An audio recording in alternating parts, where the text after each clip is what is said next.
एक बार एक युवक गौतम बुद्ध के पास आया और गौतम बुद्ध से बोला कि हे बुद्ध, मेरे मन में इतने गंदे विचार क्यों आते हैं। मैं नहीं चाहता कि मेरे मन में गंदे विचार आए, पर मेरे मन में हमेशा काम वासना के विचार चलते रहते हैं और मैं इनके बारे में सोच सोचकर बहुत परेशान हूं। मेरी ऊर्जा और समय यह सब सोचने में ही नष्ट हो जाती है और इन सब के विचारों की वजह से मैं कभी भी शांत नहीं रह पाता और मैं हमेशा ही स्त्रियों को देखकर मोहित हो जाता हूं। इन विचारों को अपने आप को रोक ही नहीं पाता। बुद्ध मुस्कुराए और उन्होंने उस युवक से पूछा, क्या तुम्हें पता है यह काम वासना होती क्या है? फिर लड़के ने उत्तर दिया और कहा, बुद्ध मैं यह तो नहीं जानता कि काम वासना होती क्या है, पर हां, ये जो भी है बहुत बुरी चीज है। फिर बुद्ध ने उस युवक से कहा कि सबसे पहले तो तुम्हें यह समझना है कि प्राकृतिक रूप से जो भी चीज हमारे अंदर है वह बुरी नहीं है। हमारे जीवन में उसकी कुछ ना कुछ जरूरत है। वासना कोई बुरी बात नहीं है। यह तो हमारे मन की एक भावना है जो हमें किसी ना किसी चीज की कमी का एहसास करवाती है और फिर हम उस चीज को पाने के लिए उस चीज की तरफ आकर्षित हो जाते हैं। जैसे अगर तुम्हारे पास धन की कमी है तो तुम में धन पाने की वासना उत्पन्न हो जाएगी। तो वासना कुछ और नहीं, बस एक प्रकार की कमी है जो कि एक प्रकार की जरूरत का एहसास है। और जब यह जरूरत शारीरिक हो तो हम इसे काम वासना का नाम देते हैं। युवक ने गौतम बुद्ध को कहा कि बुद्ध, मुझे काम वासना का मतलब तो समझ में आ गया, पर आप मुझे यह बताइए कि यह आती कहां से है और कैसे आती है। गौतम बुद्ध ने कहा कि काम वासना कहीं से आती नहीं है, यह तो हमारे अंदर ही होती है और इसका होना तो जरूरी भी है, तभी तो मानव जाति का विस्तार होगा। युवक ने कहा, जब यह हमारे अंदर ही है और जरूरी भी है तो फिर लोग इसे गलत क्यों बोलते हैं? बुद्ध ने कहा कि यही तो समस्या है। लोगों ने काम वासना को गलत तरीके से सोच लिया है। इसे छिपाने की, दबाने की कोशिश करते हैं। काम वासना गलत नहीं है, बल्कि काम वासना का गलत तरीके से प्रयोग करना गलत बात है। लोग जिससे प्रेम करते हैं बस उसी के लिए जीने लग जाते हैं, उसे पाना ही अपना लक्ष्य बना लेते हैं और उसी के बारे में हमेशा सोचते रहते हैं, पर यह सब गलत है। बुद्ध ने युवक से कहा, क्या तुम्हें पता है जानवरों में भी काम वासना होती है? युवक ने उत्तर दिया, हां बुद्ध, जानवरों में भी काम वासना होती है, क्योंकि जानवर भी तो आखिर अपनी पीढ़ी को आगे बढ़ाएंगे। बुद्ध ने कहा, तो फिर हम जानवरों की काम वासना को गलत क्यों नहीं कहते? युवक ने कहा, मुझे नहीं पता महात्मा, आप ही मुझे बताइए।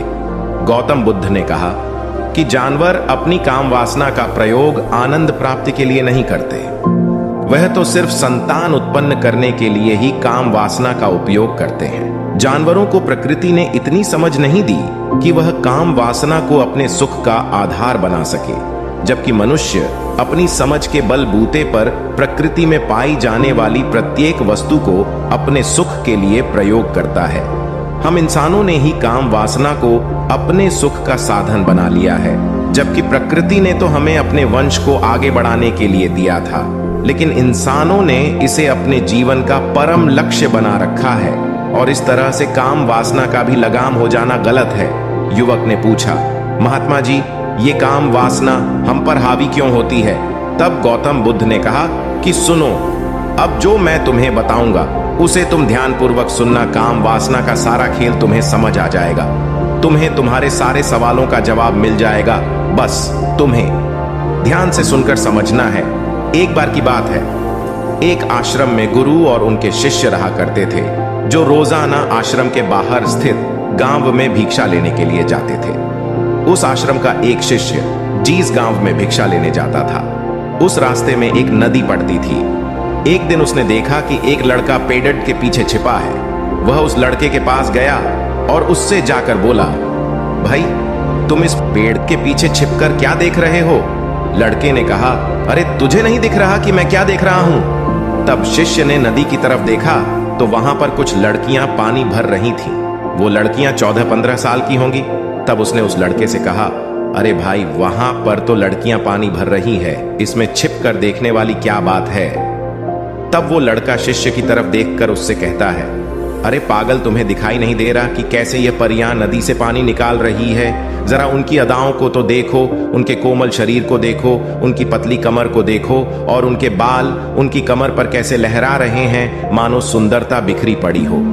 शिष्य ने फिर नदी की तरफ देखा और इस बार वह इससे देखता ही चला गया। उसे किसी भी बात का कोई डर नहीं था, लेकिन अब वो छिपने लगा और उन लड़कियों को देखने लगा। और जब वो छिपकर उन लड़कियों को देख रहा था, तभी वह अचानक अंदर से कांप गया और उसने कहा कि यह मैं क्या कर रहा हूं? मैं जो कर रहा हूं वह सही नहीं है, मुझे यहां से चले जाना चाहिए। और फिर वह जल्दी से वहां से चला गया। वो आश्रम पहुंच जाता है। आश्रम जाकर वो अपने कार्यों में लग गया, लेकिन जो अब भी वह देख कर आया था, वहीं उसकी आंखों के सामने बार बार आ रहा था। उसके मन में वही दृश्य चल रहा था। उसके मन में वही सब कुछ देखने के लिए लड़ाई हो रही थी। उसका किसी भी काम में मन नहीं लग रहा था। सुबह होते ही वह रोज जल्दी ही भिक्षा के लिए आश्रम से निकल जाता और उस नदी के पास वाले पेड़ के पास जाता, और जहां पर वह लड़का पहले से मौजूद रहता था, उस लड़के के साथ मिलकर लड़कियों को छुप छुप कर देखता था। अब वह रोज ऐसा करने लग गया। यह उसके रोज का काम हो गया। अब उस शिष्य का मन किसी भी काम में नहीं लगता था। वो हमेशा ही किसी ना किसी प्रकार के विचार में उलझा रहता। वो आश्रम के कार्यों को भी ठीक ढंग से नहीं कर रहा था। न वो ठीक से सो पाता था और न वो ठीक से खाना खा पाता था। उसका मन बेचैन सा रहता था। उसका मन बार बार उन लड़कियों के सौंदर्य को देखने के लिए तरसता था। जब गुरु शिक्षा देते तब भी उसका मन कहीं और विचारों में खोया रहता था। गुरु ने अपने शिष्य की इन हरकतों को जान लिया था। तब एक दिन गुरु ने शिष्य को अपने पास बुलाया और कहा कि आज से मैं भी तुम्हारे साथ भिक्षा मांगने चलूंगा। तुम और मैं साथ साथ भिक्षा मांगने चलेंगे। तभी शिष्य गुरु को मना करते हुए बोला, नहीं गुरुदेव, आप परेशान क्यों हो रहे हो? मैं अकेला ही ठीक से भिक्षा मांग सकता हूं। गुरु ने शिष्य से कहा कि ठीक है, तुम अकेले ही भिक्षा मांगने जाओ। शिष्य तुरंत वहां से भिक्षा मांगने के लिए निकल गया। उसके जाने के बाद गुरु भी आश्रम से निकल गए और शिष्य का पीछा करने लगे कि वो कहा जाता है, किससे मिलता है। यह सब देखने के लिए उसके पीछे पीछे चलने लगे। थोड़ी दूर जाने के बाद गुरु ने देखा कि उनका शिष्य एक लड़के के साथ एक पेड़ के पीछे अपराधी की तरह छिपा हुआ है और छिपकर कुछ देख रहा था। गुरु भी अपने शिष्य के पीछे जाकर खड़े हो गए कि आखिर उनका शिष्य क्या देख रहा है, जिसे देखने के लिए वो पेड़ के पीछे अपराधियों की तरह छिपा पड़ा है। गुरु ने देखा कि उनका शिष्य पेड़ के पीछे छुपकर लड़कियों को देख रहा था, जो कि नदी से पानी भर रही थी। तभी गुरु ने शिष्य को कहा कि तुम क्या देख रहे हो? अपने गुरु की आवाज सुनकर वह शिष्य घबरा गया और उसके पसीने छूटने लगे। वह थर थर कांपने लगा, जैसे किसी चोर को चोरी करते समय रंगे हाथों पकड़ लिया हो। उसकी हालत खराब हो गई। वो कुछ भी नहीं बोल रहा था। उसके मुंह से कुछ टूटे फूटे शब्द भी बाहर निकल रहे थे। वो अपने गुरु से नजर भी नहीं मिला पा रहा था। गुरु ने शिष्य की तरफ देखा और कहा कि मेरा शिष्य तो निडर था, उसे तो किसी भी चीज का डर नहीं था, लेकिन यह क्या तुम तो डर के मारे कांप रहे हो। शिष्य ने गुरु से कहा कि मुझे माफ कर दो गुरुदेव, मेरा इसमें कोई दोष नहीं है। उस लड़के ने मुझे बहका दिया था, लेकिन आपसे मैं वादा करता हूं कि आज के बाद मैं ऐसा कभी दोबारा नहीं करूंगा। मुझे माफ कर दो गुरुदेव। गुरु ने शिष्य से कहा कि कोई बात नहीं, पर इस बात का तुम ध्यान रखना कि हम जैसी संगति करते हैं वैसा ही फल हमें प्राप्त होता है। उसके विचार हमारे अंदर प्रवेश करते हैं, इसीलिए अच्छी संगति करो जिससे तुम्हारे अंदर अच्छे विचारों का प्रवेश हो। फिर गुरु और शिष्य आश्रम लौट आए और फिर से आश्रम के कार्यों पर ध्यान देने लगे। उसने उस रास्ते को छोड़ दिया और दूसरे रास्ते से जाने लगा। वो अपने काम को ध्यान से करता, लेकिन धीरे धीरे उसके अंदर क्रोध उत्पन्न हो गया और फिर वो दूसरों पर क्रोध करने लगा और बेचैन रहने लग गया। अब वो सही समय पर भोजन भी नहीं करता था। वो भोजन भी बहुत कम खाता था। एक रात गुरु शिष्य के पास आए और उसे बोले कि अब तक तुमने कितनी बार अपना वादा तोड़ दिया। यह सुनकर शिष्य अपने गुरु के चरणों में गिर गया और रोने लगा। रोते रोते ही उसने गुरु से कहा कि गुरुदेव, मैं कई बार अपना वादा तोड़ चुका हूं, फिर वादा कर लेता हूं, लेकिन हर बार मैं वादा तोड़ देता हूं। मेरा मन मेरे नियंत्रण में है ही नहीं। मैं बहुत कोशिश करता हूं कि मैं अपने मन से सारे बुरे विचारों को निकाल डालूं, लेकिन मैं चाहकर भी ऐसा नहीं कर पा रहा हूं। फिर गुरु ने शिष्य को कहा कि चलो मेरे साथ। गुरु शिष्य को आश्रम के बगीचे में लेकर गए और शिष्य से कहा कि देखो, यहां पर कुछ नालियां बनी हुई है। जिससे नदी का पानी इन पौधों तक आ रहा है और यह पानी एक निरंतर भाव से बह रहा है। क्या तुम इस पानी के बहाव को रोक सकते हो? शिष्य ने कहा कि हां गुरुदेव, मैं इस बहाव को रोक सकता हूं। फिर शिष्य ने मिट्टी उठाकर उस नाली में डाल दी। वो पानी थोड़ी देर के लिए रुक गया और फिर थोड़ी देर बाद उस मिट्टी के ऊपर से पानी बह गया। गुरु ने शिष्य से कहा, अरे ये क्या, ये तो पानी रुका ही नहीं। फिर शिष्य ने कुछ कंकड़ पत्थर उठाकर उस नाली में डाल दिए और फिर थोड़ी देर के लिए पानी रुक गया, लेकिन फिर थोड़ी देर बाद ही उन कंकड़ पत्थर के ऊपर से पानी निकल आया। फिर गुरु ने कहा कि यह क्या हुआ, पानी तो फिर से बह गया। तुम तो बोल रहे थे कि तुम इसे रोक दोगे। क्या हम किसी काम को रोकना चाहे तो क्या हम उसे रोक नहीं सकते? तब शिष्य ने कहा, कोई बात नहीं गुरुदेव, मैं इस पानी को तो आपको रोक के दिखाऊंगा। वह फिर से एक बड़ा सा पत्थर लेकर आया और उसे नाली पर डाल दिया और पानी रुक गया। तब गुरु से कहा कि देखा गुरुदेव, मैंने कहा था ना कि पानी को मैं रोक दूंगा। मैंने पानी को रोक दिखाया, आपकी बात मैंने पूरी कर दी। गुरु मुस्कुराए और बोले, अच्छा जरा ध्यान से देखो, पानी रुक गया। क्या वो तो पीछे की नाली तोड़कर बाहर आ गया और अगल बगल से बह रहा है, और ध्यान से देखो इस पत्थर को आगे भी आ गया और ये पानी अपना रास्ता बदलकर फिर से आगे की तरफ बह जाएगा। और फिर थोड़ी देर बाद ऐसा ही हुआ। फिर गुरु ने शिष्य को समझाया कि तुम्हारे साथ भी तो ऐसा ही चल रहा है। तुम बार बार प्रयास कर रहे हो, बड़े से बड़ा प्रयास कर रहे हो, पर हर बार तुम्हारा प्रयास टूट रहा है और यह हमेशा टूटता ही रहेगा। तुम कितना भी बड़ा पत्थर रख लो, लेकिन पानी तो अपना रास्ता बना ही लेगा। यह सब देखकर गुरु से कहा कि हे गुरुदेव, क्या कोई तरीका नहीं है जिससे मैं गंदे विचारों से बाहर निकल सकूं और ये मेरे मन में आए ही नहीं? गुरु शिष्य को एक नदी के पास ले गए जहां से उस बगीचे में पानी आ रहा था। गुरु ने शिष्य से कहा, वो पानी इसी नदी से जा रहा है। अगर हम यहीं से उस रास्ते को बंद कर दें जहां से पानी बगीचे में जा रहा है, अब क्या हम पानी को रोक नहीं सकते? शिष्य ने कहा कि हां गुरुदेव, अवश्य ऐसा हो सकता है।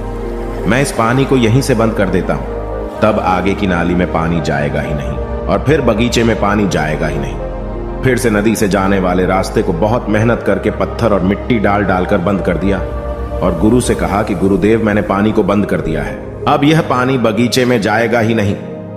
तब गुरु ने कहा कि अगर पानी बगीचे में नहीं जाएगा तो पेड़ पौधों को पानी कहां से मिलेगा? उन पेड़ पौधों को तो पानी की आवश्यकता है, और उन पेड़ पौधों में कुछ पेड़ पौधे तो ऐसे हैं जिनको रोज पानी की आवश्यकता है। वह तो मुरझाकर मर ही जाएंगे, उनका क्या होगा? पानी तो हमें खोलना ही होगा। शिष्य ने गुरु की बात सुनकर वापस नदी से जाने वाले पानी का रास्ता खोल दिया। तब गुरु ने शिष्य से पूछा कि अगर हम इस नदी के पूरे पानी को बगीचे की तरफ मोड़ दे तो क्या होगा? तब शिष्य ने जवाब दिया कि गुरुदेव, वहां पर जितने भी पेड़ पौधे हैं वो गलकर नष्ट हो जाएंगे, वहां पर कुछ नहीं बचेगा। फिर गुरु मुस्कुराए और बोले, तुम इस बात को समझो कि हमें किसी भी चीज को रोकना नहीं है, बस हमें हमेशा संतुलन बनाए रखना है। कम पानी से भी पौधे नष्ट होते हैं और ज्यादा पानी से भी पौधे नष्ट होते हैं। हमारा जीवन संतुलन से ही चलता है। गुरु ने शिष्य से कहा कि अगर मैं तुम्हें कहूं कि तुम आम के बारे में मत सोचो तो तुम्हारे मन में सबसे पहले किसका चित्र आएगा? शिष्य ने कहा कि गुरुदेव, मेरे मन में तो पहला चित्र आम का ही आएगा। गुरु ने कहा कि जब हम गंदे विचारों को जबरदस्ती रोकने का प्रयास करते हैं तो वह और मजबूती के साथ हमारे अंदर प्रवेश करते हैं और ज्यादा हमारे अंदर उठते हैं। इसीलिए हमें उन्हें कभी भी दबाने की कोशिश नहीं करनी चाहिए। फिर गुरु ने शिष्य को जाते हुए कहा कि हमारे गंदे विचार बुरे लोगों की संगति करने की वजह से भी आते हैं। कई बार क्या होता है कि कामुकता हमारे अंदर होती नहीं है, लेकिन कुछ अश्लील लोगों के साथ रहने की वजह से यह हमारे अंदर हावी हो जाती है। फिर शिष्य ने कहा कि गुरुदेव, आप सही कह रहे हैं, मैं अपने मार्ग से भटक गया था। फिर वो शिष्य उस रात बहुत ही चैन की नींद सोया। सुबह अपने कार्यों को पूरे मन से किया और फिर सुबह वो भिक्षा लेने के लिए उसी रास्ते से गया जहां वह लड़का आज भी पेड़ के पीछे छुपकर उन लड़कियों को देख रहा था। वो शिष्य नदी पर गया जहां वह लड़कियां पानी भर रही थीं। उसने उन लड़कियों से पानी मांगा। उन लड़कियों में से एक लड़की ने उसे पानी पिलाया और उस सन्यासी शिष्य के चरण छुए। शिष्य ने उसे आशीर्वाद दिया कि तुम्हारा कल्याण हो। उसका मन सकारात्मक ऊर्जा से भर गया। उसके चेहरे पर मुस्कान आ गई थी, जैसे कि उसे कुछ खोया हुआ वापस मिल गया हो। वह वापस अपने रास्ते से जाने लगा। तभी पीछे से वह लड़का आ गया जो पेड़ के पीछे छुपा हुआ था। वह शिष्य के पास आया और बोला कि क्या बात है, आज तो तुमने नजदीक से दर्शन कर लिए, तुम तो मुझसे भी आगे निकले। तब शिष्य ने कहा कि हम हमेशा दूसरे के दर्शन करने में ही व्यस्त रहते हैं, अपने दर्शन कर ही नहीं पाते। तुम कब तक इस पेड़ के पीछे छुपते रहोगे? किसी को पसंद करते हो तो उससे बोल दो, अगर वो भी तुम्हें पसंद करती है, और शादी कर लो। पर उससे पहले तुम कुछ बन जाओ तथा अपने आप को पहचान लो। ऐसे अपना समय बर्बाद मत करो। फिर वह लड़का रोज उससे मिलने लगा और उस लड़के ने नदी पर जाना छोड़ दिया। और फिर वो लड़का अपने जीवन में कुछ बनने के लिए संघर्ष करने लगा। तो तुमने देखा संगति का असर क्या होता है। अपनी संगति बदलो, अपने विचार बदलो। बुद्ध ने युवक से पूछा कि क्या तुम्हें तुम्हारे सारे सवालों का जवाब मिल गया? तब युवक ने कहा कि हाँ महात्मा जी, आपका बहुत बहुत धन्यवाद। तब गौतम बुद्ध ने युवक से कहा कि जब तुम्हारे मन में गंदे विचार आए तब आप अपने आप को दोषी मत मानो। यह शरीर है और यह सब इसमें हजारों वर्षों से सीखा है। यह केवल तुम्हारे सोच लेने से, शपथ लेने से यह टूटने वाला नहीं है, लेकिन तुम्हारे पास वो शक्ति है और वो ऊर्जा है जिसका तुम्हें संतुलन बनाए रखने के लिए उपयोग करना है। तुम एक जीवित ऊर्जा हो जो कुछ भी अनुभव करने के लिए स्वतंत्र हो, जो कुछ निर्माण करने के लिए स्वतंत्र हैं। इसीलिए तुम अपने आप को पहचानो। दोस्तों, आपको यह कहानी कैसी लगी हमें कमेंट करके जरूर बताना, और ऐसी ही और कहानियों के लिए सब्सक्राइब का बटन जरूर से दबा देना।